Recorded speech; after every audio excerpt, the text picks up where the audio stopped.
Okay, welcome to the Billesley. Hey all. Right, we've got some interrogation for you. Oh dear. Right, Can we get it run off now? I know this is going to be quite a big year for you this year as you become established and everything, but with COVID and the shutdown, how have you found things? Well, it was difficult at the beginning, obviously with lockdown, but once we actually started chatting to one another, I mean, we became more creative. We had more time on our hands to actually getting things done what we probably wouldn't have been able to do if lockdown hadn't have happened. So, like, wasn't it more like creative? Yeah. Writing music. You know, see every band the same. Yeah. You know, all gigs been cancelled, festivals cancelled, and it's kind of okay. We've got to. You think, well, you've got to do something to keep the juices flowing, so to speak. And it's happened quite well, hasn't it? Yeah, I think we only got more creative. We've wrote more material. So I hear there's a new EP in the offing with some old material and some unrecorded material. Yeah, that came about in a funny way. Basically, we were proposed something, and we thought, well, we've got to get something recorded anyway. We'd already got X amount of new songs recorded, but they all need fine tuning. So we said, you know, we'll look at the old EP, we'll take those songs, 2 more out the set that we've never been recorded, and throw them all together. Once we'd all agreed it and we were happy with it, we got on and done it. Yes. Mm. And there's a big development because of the recordings. You've picked up a new band member. Yes. It was a discussion before this happened that we thought we could do with a 5th band member, and obviously during recording we met the ideal guy for the job. Yep. Mr. Rob Wyatt. Rob Wyatt. Smashing bloke. Daft sense of humour. Fits in like. Yeah, he does. Great guy, and he's one hell of a shredder. Yeah. And just happened to be recording your EP apparently in his studio. How lucky is that? The slight twist to that was when we decided we were going to record these songs, and obviously everything being in lockdown, trying to find somewhere to record was going to be a big issue because nothing's going to be open, obviously. But a few days after we chatted about it, AC came back and said, I've got a recording studio, so we can have it for nothing. Let's get it done. We're like, sound? Cool. And within a matter of days again, Rob's name appeared on Facebook, as he does. And I did a bit of research and said, what about this guy? And then obviously I just started laughing about it and said, well, we're using his recording studio to do the EP. So it's killed so many birds with one stone doing it. It's worked out so well, isn't it? Yeah. Really, really good. Yeah. Really good. One thing a lot of people I've talked to and people are asking is, how did AC come about in the band? Where did you find him? Went for a rock.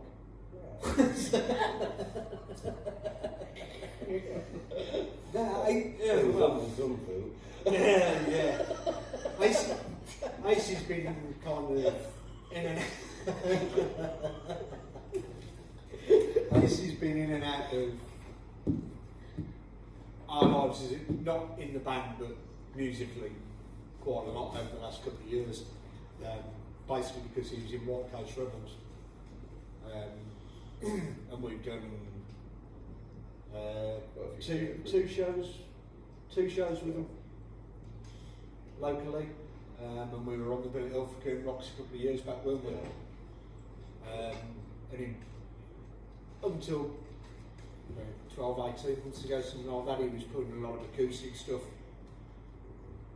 up on Facebook that he'd written of his own material, and when it came to finding another guitarist, well, you suggested, didn't you? Yeah. we're very fortunate that he jumped at the chance. I think Yeah. he's a great lad. Yeah. He's a great guitarist in his own right. Yeah. Writes some very good music. Yeah. Too damn good looking as well. Well, I'm not saying So can we expect to see you guys in your bands? it's only the front men that get jealous about things. I'm just a bass player. I don't give up. Small band. Yes, It's John Sykes all over again. nah, but it's all good. You know, he's Yeah. fitted in brilliant. Yeah. The one thing about the Psycho Dollz that I think you should be very proud of is that there's a very vibrant rock scene in the country at the moment with unsigned bands, especially in the West Midlands, all very different sounding. But the Psycho Dollz seem to have their own sound, and you find yourself on a lot of varied bills with a lot of different hard bands, soft bands, classic sounding bands. But you always seem to come out trumps with people with wide grins singing along to your songs even if they don't know them. Yeah. What do you attribute that to? I think some of it's down at the songs, but we're all the same. We like to go on stage and entertain. Yeah. If I've always, we've all been fans of music, we've been to X amount of gigs and whatever.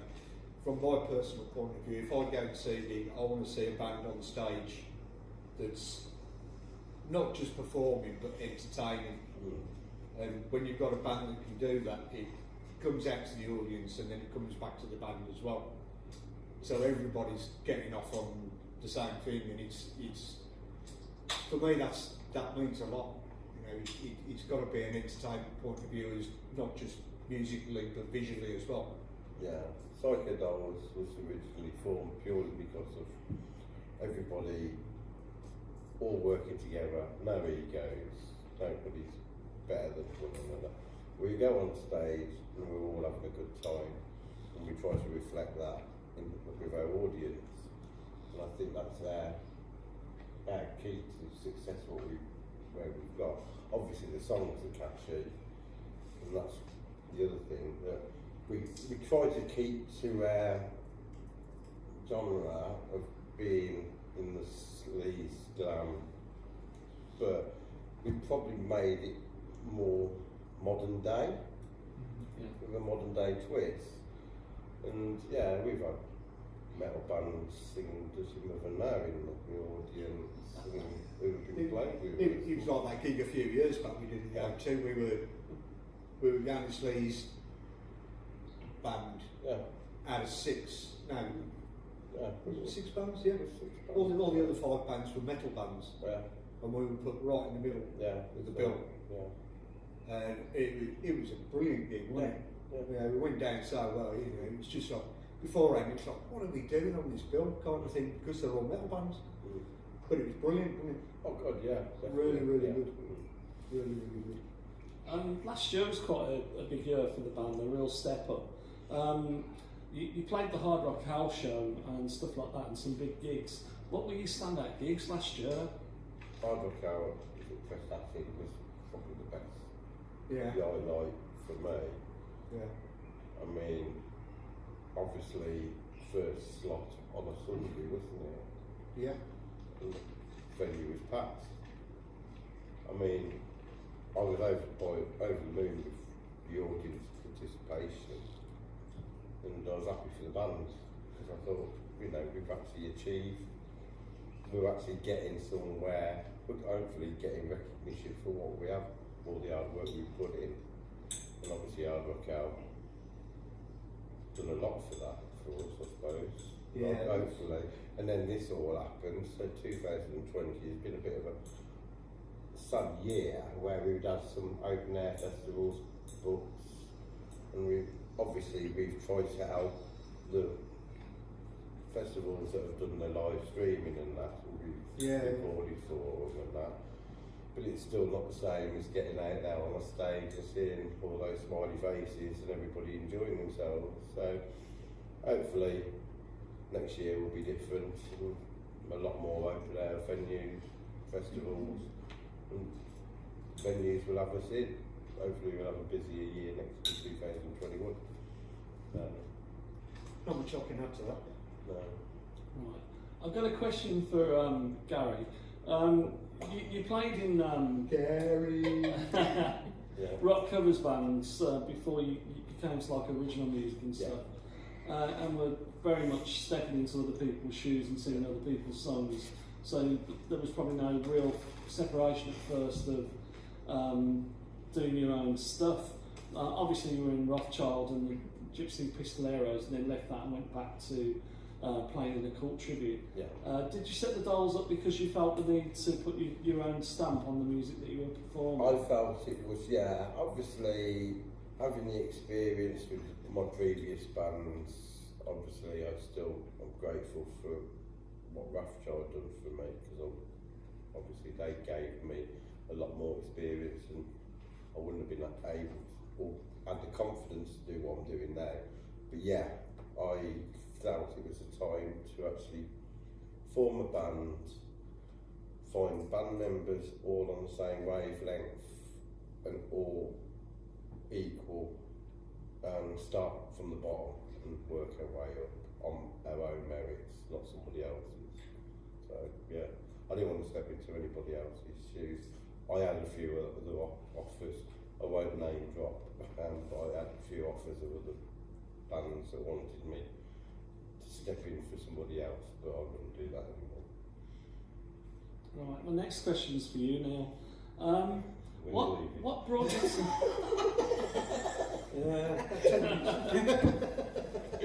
you've come to playing in bands later on in life, and what brought you to this point in your life where you decided that I'm going to play bass in a band? And Don't know where to start.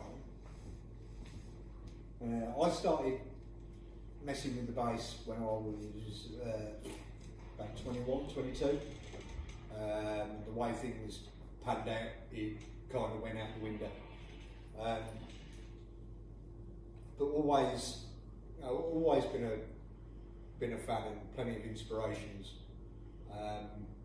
But the one main inspiration, we got coloured to go and see a band down at Route 44. And to say my life changed would be an understatement after seeing them.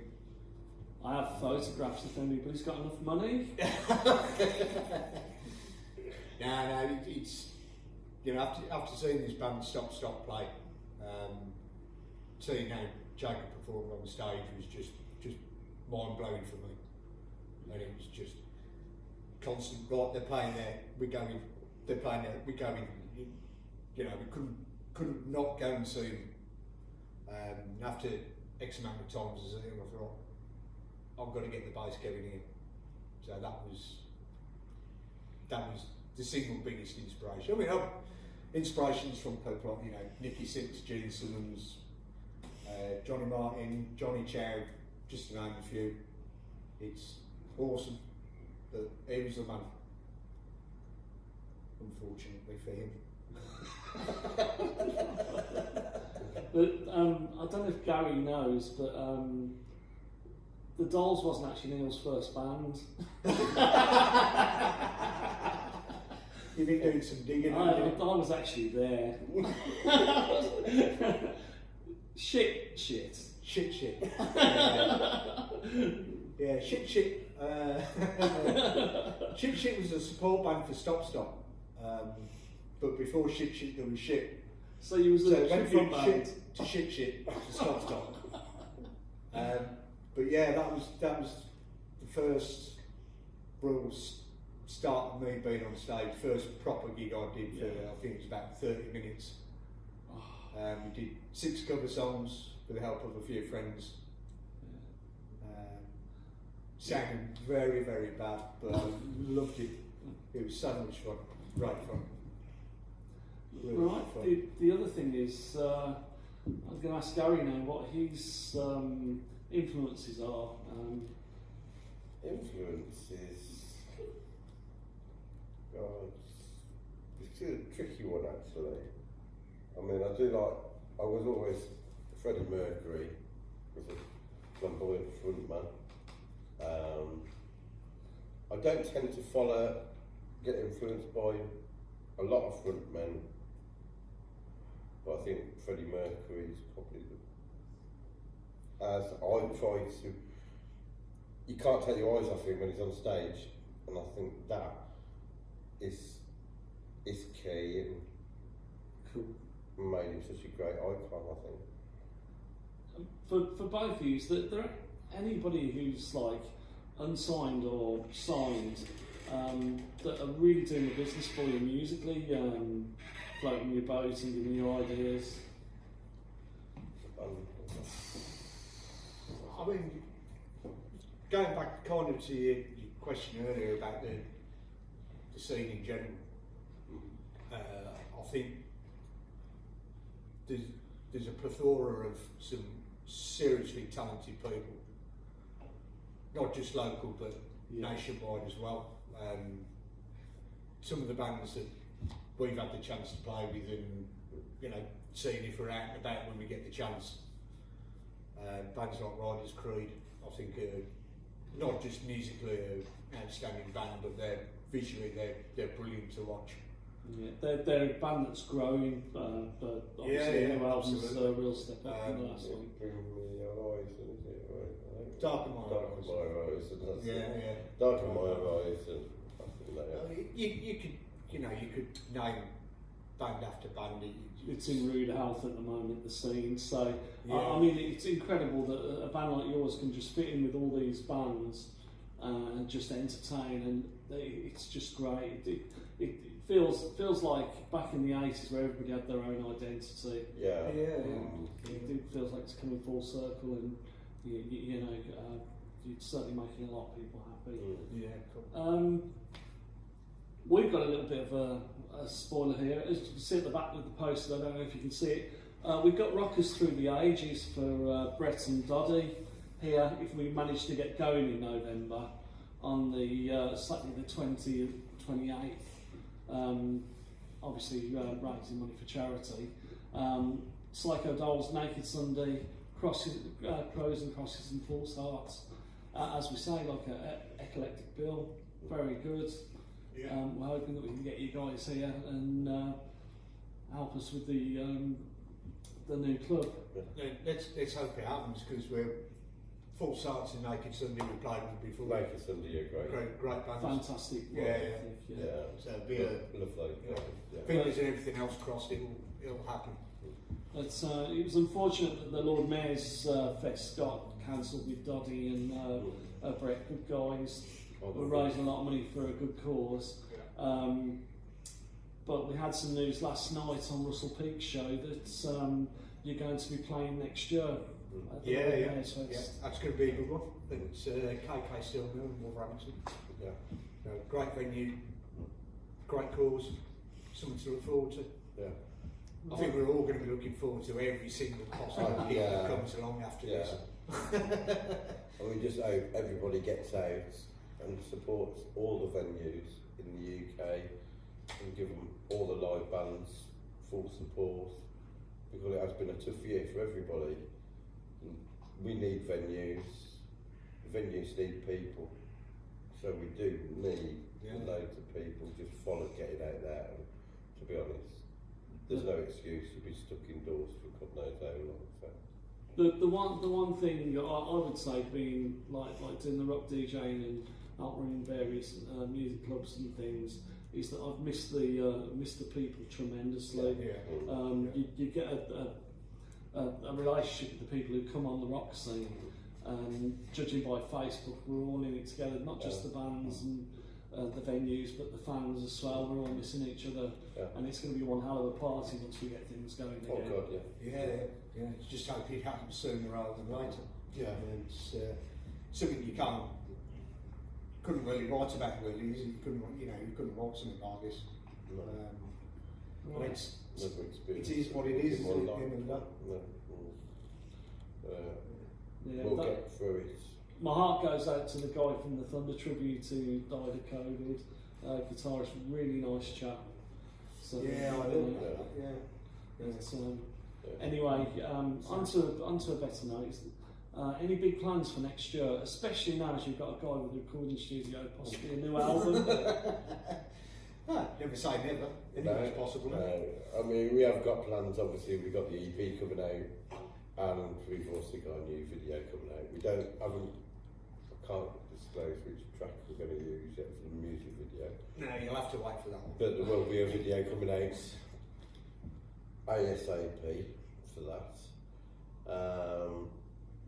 Obviously, we'll all get our heads. We have been going to get our heads together about what we're going to do for next year, plans. But obviously, we want to get our diary fully booked for next year now because we've missed out. I'm not getting any younger. a lot of the gigs that have been cancelled this year have been put forward to through to next year, which is good in a way. Obviously, we would have preferred them to go on ahead anyway. So, I mean, we've got X amount of gigs already lined up for next year. Is there any chance that you find your way to Spain? Because obviously you've got big links with Spain, with Stop Stop and Jolly Joker. Yeah. I think we'd all be up for that, wouldn't we? I think. Definitely. Love to go there. I mean, it was in the pipeline. We had actually got something actually mentioned. We were actually going to go to Valencia, wasn't we? Yeah. But obviously, with the COVID situation, made it a bit impossible. But who knows? Next year, I'd like to get the Dollz out of the UK. And hopefully some bigger stages where these guys deserve to be. So yeah, other than that, what else? Any other plans? Car parks, lay-bys, fields, we'll play anywhere. yeah. Garages. Yeah. When we played Yeah, in the that's garage, been done. we played in the garage in live set, didn't we? Yeah. Right, well, we're going to wrap it up now, but have you got a message to the Psycho Dollz fans? Which to one? sign off with?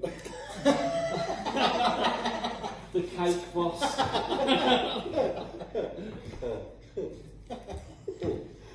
Keep watching, keep supporting, go out and support live music, just keep doing what you're doing. Yeah. Without you guys, obviously, we won't have venues, we won't have bands, but we need your support to keep coming out and playing, coming out and seeing us play. We're coming through the door, and we'll all have a big party. Absolutely. Because we'll guarantee you that. Absolutely. Keep your eye on the Facebook page and our social media, because there'll be news coming up about the EPs, videos, and whatever else we can come up with.